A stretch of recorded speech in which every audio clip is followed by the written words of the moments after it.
All right. So let's take a dive into some of the fun things that we can add into our projects here as we're putting them together with our sort of different ways to add character to this animation. So let me just play it real quick from where we're at. It looks okay. The background's kind of consistent, a little bit boring. There's not really a lot of texture to it yet. I think we looked at just a little bit of adding like paper texture last time, and I'll show you that again. Not step by step necessarily, but just show you some different ways, things that you can add to it. So here's kind of our process of different things that we can go in this. This is what I've got so far. Let me just show you kind of what I've been adding to some of these things. And I'll show you a couple of effects that I added as well. And again, just interrupt me. I can't see everybody. So let me just interrupt me if you have any questions as we're going through. So the first thing that I did last class, and I think you guys remember this, is I added a little bit of paper texture. And that paper texture I felt like gave me a little bit of shadow kind of in the backwards depth and made the ground look a little bit less, flat and even. And I kind of like that paper texture. I was trying to animate it last time and I decided not to animate it. It's really just a consistent texture in this case. And I thought that looked pretty cool. So just a little paper texture over top of the composition. And I just faded that a little bit. So there's not necessarily a ton of kind of like detail or information. I think I just made it semi-transparent. So that's one thing that I added in. Another thing that I added in was just a solid gray shape. And this one I've added a bunch of effects to that's been pretty fun to play around with. And these are just fun things that you can play with. I wanted to explore different ways that I could add gradients in After Effects, things that maybe I didn't pre-plan into my illustration. I did include a few kind of gradients in my illustration, but I wanted this to have more of a, I don't know, sunset sort of feel or something, like he's riding into the sunset on the moon, which would be really fun. So again, anyone who knows contacts in NASA, please let me know. But just this kind of motion of having this just a little bit of blurred effect in the background. And I also animated this. So if you can tell, I've added just a little bit of keyframes on this to sort of change what the effect is. Now, this particular effect that I'm playing around with is gradient ramp. Do you guys see this one over here under the gradient effects? This one is just gradient here. This one is just one that I dragged and dropped onto it. It's just a way to be able to have color transitions that you can add onto any layer. Now, this particular layer that I added it to is just a solid gray background. So I just created just like a new layer, a new full color layer. I believe it was solid, just a new solid layer. So another layer, new, and a new solid. And it just has a solid gray background. But what you can do is then change the blending mode. You can change the sort of like colors that you transition to be able to add a little effects to them. And then you can animate the ramp, which is pretty fun. So I chose different colors here to sort of give it a little bit more of a purple orange glow to it. You can animate all of these features, by the way. So like if I wanted the start of the ramp to change or to change the color over time, you can add in those details. Let's see what that looks like. And some of these keyframes I'm going to show you, there's a couple different kinds of keyframes that pop up. As long as you still see the traditional diamond, it's going to be a transition between colors. So if I wanted to change this color to something different over time and sort of make it fade in the background, can you guys see that? It's kind of darker over here, and then it gets a little bit sort of gray in the center now that I changed that color. And you can see the color transition right here too. Let me change it to a little bit more drastic color change. So you can see it starts off pink, sort of that pink purple. It'll then transition to the blue, and then it'll go to like the purple again. You can add as many color change frames as you want. So just as a way to sort of give this like lighting effect to your compositions, which many of you did compositions outside, or even the inside compositions, have that little offset kind of window light or something. This would be a really fun thing to add in. And you can animate all of these sort of positions within this. And that again is the gradient ramp. Now there's a couple different things I added in as well. This one was a blending mode option. So calculations as you put that in, and this one sort of changes things over time. This one was really fun as well. It just adds a little bit of a different sort of secondary opacity to the layer. So this one was a fun one to play around with. I don't remember the name of this one, but I'll look it up. And again, this is all just sort of applied to this particular layer itself. That was a really fun one. But let's talk about blending modes, because these are really fun. And here's the blending mode right here. This is just actually part of the layer. And the blending mode is set to hard light. And just like blending modes that you guys are used to seeing, let me show you can actually add these onto any layer as well. So let me go to a fresh layer that I haven't added anything to, so we can kind of break down how this is done. So again, change the colors a lot, gave it a little bit of texture. I think that helped quite a bit.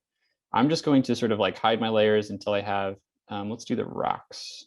Let's play with the rock layers for a second. Let me unshy these ones. And I'll shy the rest. Okay.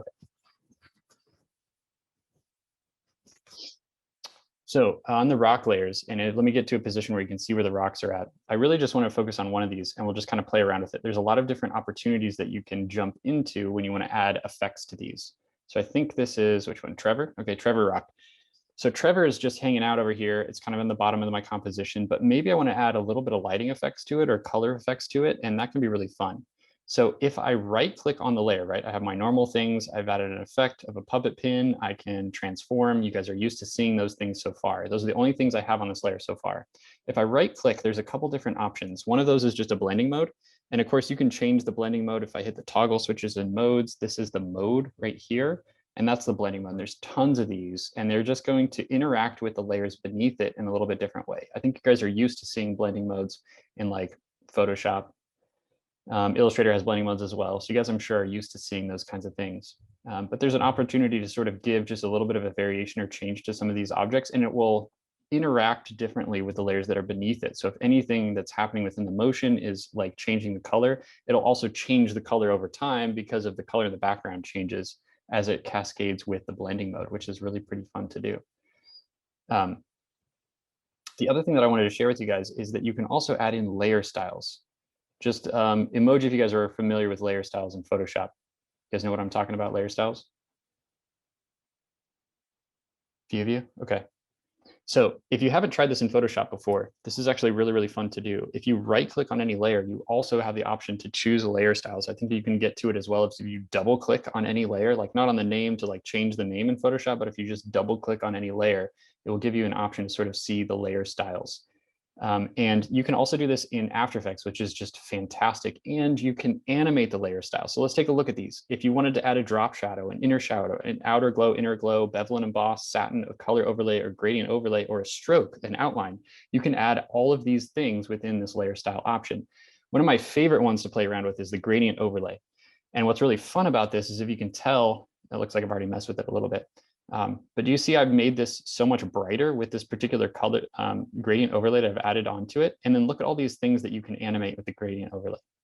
So first of all, it's set to hard light. It does just give you a basic gradient. Let me walk you through how you can edit these things. And I think this is a fabulous way after you've already added motion, right? At the point that we're at our particular projects, it's all pretty much done and finished. If there's any like shadows or texture or color variation or changes to lighting, or any of those things that you want to add onto your project still, this is a really pretty quick and easy way to do that. So this is a blending mode. It normally starts out off normal. It's just a black and white gradient across the entire layer. If you want to edit the gradients right here next to colors, do you guys see where it says edit gradient? If I click on that, it's going to give me a very familiar gradient editor that you can go in and kind of edit and fine tune. One of these is going to be the opacity. So how opaque is that particular layer? And this one is going to be the color. And you can add in, just like you're used to adding in colors into a gradient or opacity checkpoints anywhere on the layer, and you can fine tune these. And again, if you want me to go into a little bit more detail, is everyone familiar with gradients? How gradients work in Illustrator or After or Photoshop? Let me see an emoji if you're familiar with gradients. Okay. A few of you, most of you. Okay. Just for those of you that are maybe not or a little bit less familiar, if you guys don't mind, I'm just going to sort of explain how gradients work to be able to add these things. And I hope that's not a waste of time by any means, but let me just share that with you. So of course, this top one, you can change the opacity. And what that means is if you don't want the color to show up in a particular space, you can make that transparent. And all the gradient does is it goes from one color, whatever the color is that you choose. I mean, you have all of your color options right here. You know, anything within RGB, color space, here's the color spectrum in a line, here's like the tones, right? So like, does that have more white or more black in it? Whatever you want to do.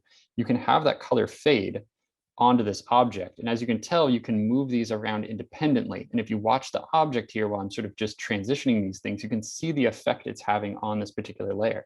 So there's a lot of customization that I can put into this if I just want to add in color. Now, what's also awesome is this is something that you can animate. So if you want this to change over time so that, like, for instance, if the lighting on the object is changing and I were to reduce this a little bit, I can actually go from a 0% opacity to a full color I'm just clicking and dragging these to remove them. If you click and drag up, they'll be removed. If you click in where there isn't one, it will add a new one. If you click and drag down, it will remove them from the bottom. But I can go from full color to no color through the middle to be able to add this kind of like nice color transition. So let me add just like this cool highlight right here and see if I can get it to work. So I'm going from just full white to no white to this in between. And you guys can see that I'm adding in now kind of this nice little just sheen of color right here. And again, this is just a color overlay that I can then thin out if I don't want it to be fully visible, right? So there's my traditional colors that I had on the layer, right? Is this kind of like off purple blue of the rock and kind of a darker shadow color. Well, now I can move where this gradient is. Now I'm just changing the opacity of the gradient within this section. If I want to edit where the gradient is in this position of where it's the brightest or thinnest color, I can move some of these things around. Let's go the other way. Get it more on the rock. There we go.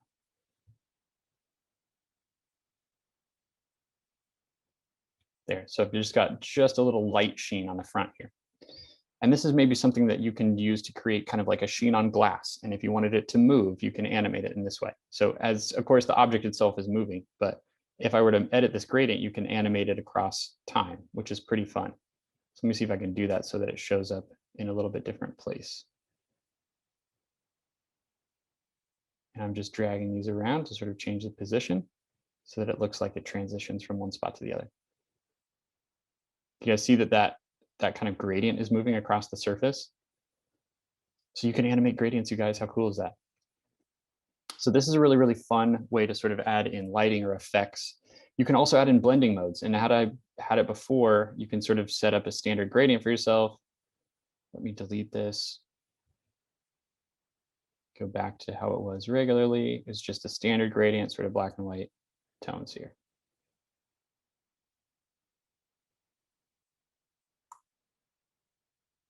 Okay.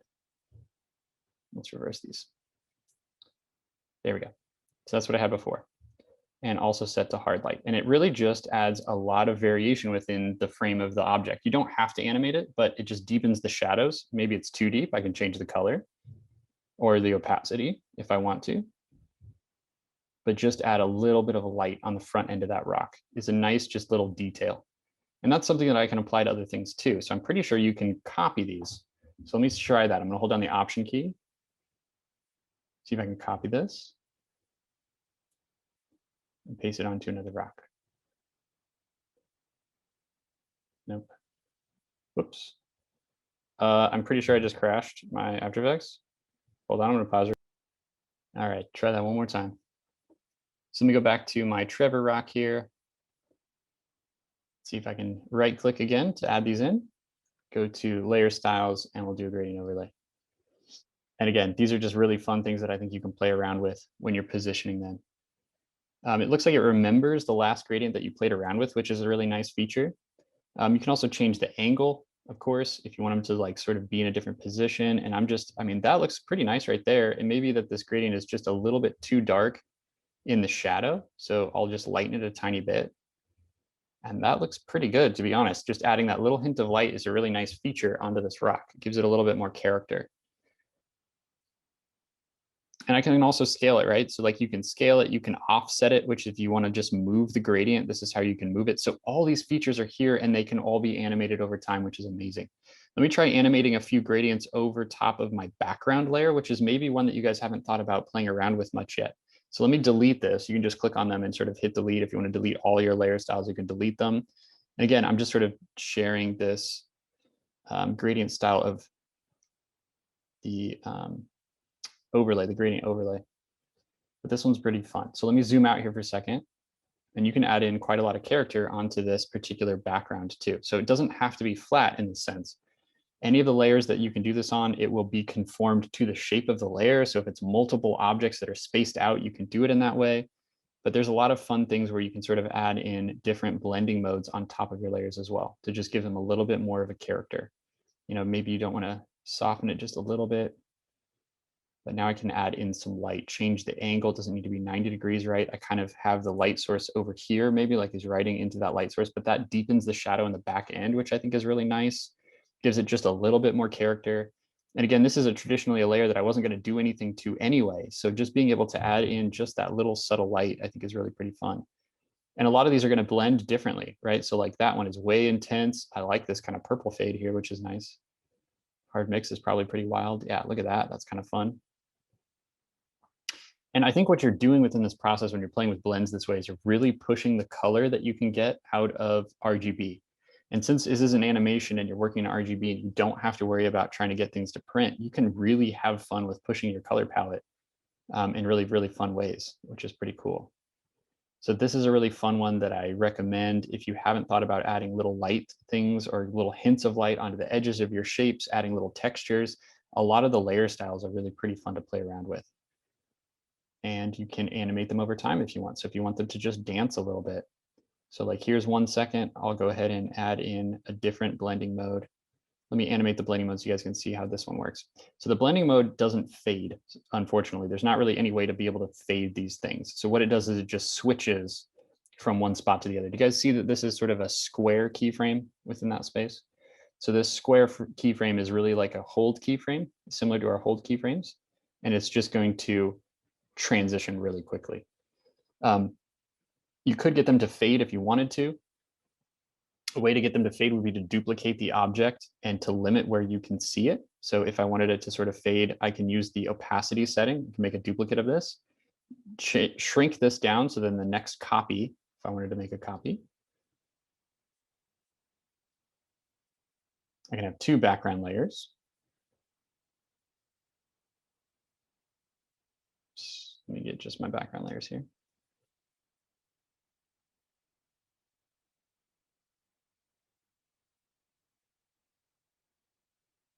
And I can set up one to be in the position so that they overlap and then just animate the opacity. And I can select them both. T. I want it to start from 100, go to 0, slowly fade. So fades are possible is what I'm just trying to say. If you want it to fade from one to the other. And then I just need to get these keyframes to line up, right? So I want it to go from about 0 here to about 100, and then 0 to 100 here, so that they fade into each other. Right, so like one starts off at 0. So I did that in reverse.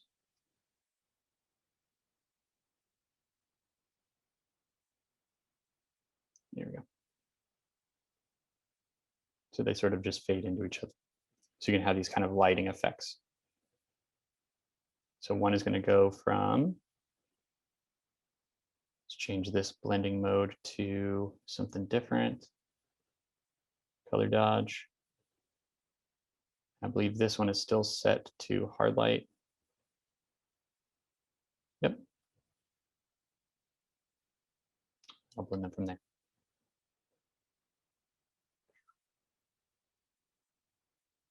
So maybe I need to line these up just a little bit differently to get this to fade.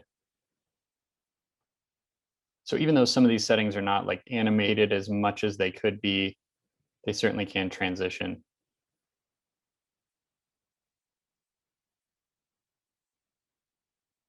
There we go. Change the light in a little bit different way.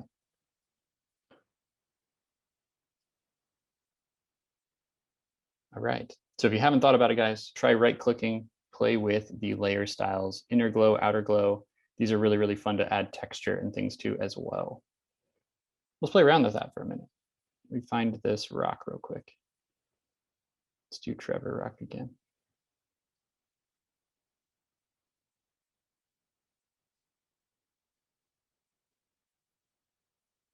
This is one is going to add it to the shadow at the same time. That makes sense. See if I can move it around. You can add noise. You can add in what kind of color you transition you want it to have. What kind of blend mode do you want it to do? What is the color? You can eyedrop the color. Look at that. Grab that nice bright kind of blue there. You can add a gradient on top of it. How smooth do you want it to be? How bright it is.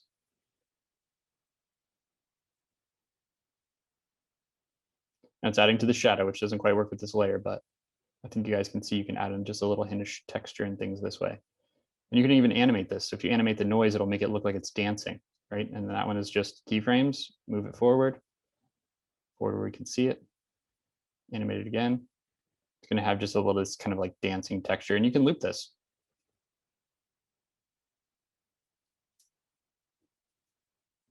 Loop out, add a loop out expression to it. Let's turn this down. There we go. So that'll just continue to add this kind of like dancing noise texture on just the edges of this particular rock. May not be a great execution for this particular project that I'm working on, but that is a really fun thing to play around with if you wanted to add just a little bit of light or shadow onto some of your layers. All right, cool. Let me pause right there, guys.